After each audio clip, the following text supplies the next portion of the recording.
Алматыда азық-түлік өнімдерінің бағасын бақылау күшейтілді. Соның нәтижесінде әлеуметтік тауарлардың құны өспеген, баз қалпында тұр. Яғни сүт, ет пен көкөніс, қант, жұмыртқа мен тауық етін тұрғындар дүкендерден арзан бағамен сатып алып жатыр.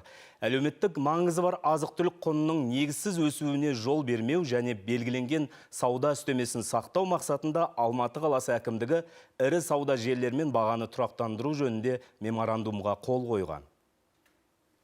Алматы әлеуметтік кәсіпкерлік корпорациясы қаладағы азық-түлік бағасын тұрақтандыру мақсатында биыл бірнеше сауда желілері және өндірушілермен меморандумға қол қойған. Яғни Сарыбұлақ, Алатау құс сияқты компаниялармен келісім шартқа отырып, олардан арзан бағада жұмыртқа, құс етін, жеміс-жидек пен көкөніс сатып алған. Сәйкесінше қаладағы дүкендерде дәл осы өндірушілердің тауары қолжетімді сомада халыққа ұсынылып бақыланады. Бұдан бөлек жерде әлеуметтік сауда нүктелері ұйымдастырылған. Мұнда баға да әлде қайда арзан. Магазин ашылғалы келіп,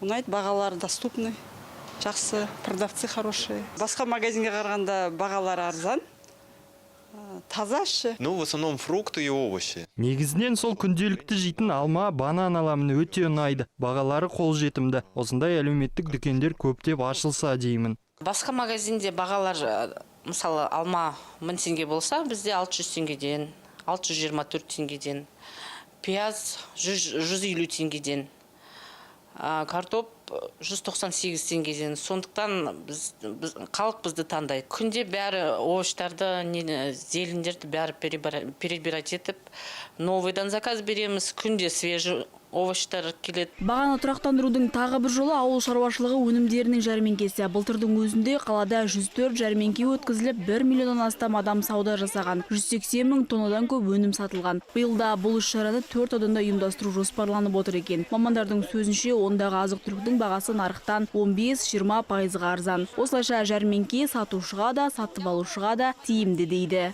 СПК Алматы предпринимает. Әлеуметтік кәсіпкерлік корпорациясы әлеуметтік маңызы бар азық-түлік тауарларының бағасын тұрақтандырудың кешенді жүйесін жүзеге асыруда. Қор соңғы 3 жылда 12 мың тонна қант және 1000 тонна күріш сатып алды. Қазір қорда 4,5 мың тонна қант және 991 тонна күріш бар. Сонымен қатар тауарлар тізімі 19-дан 31-ге кеңейтілді. Біз алдағы уақытта осы келісім шарттарының орындалуын жіті қадағалап, сауда желілерімен жұмысты арттырамыз.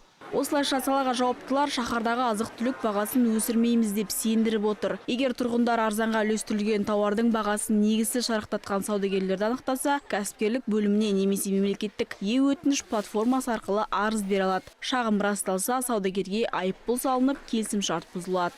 Диана Тұрлыбек, Мирам Исабеков, Алматы телеарнасы.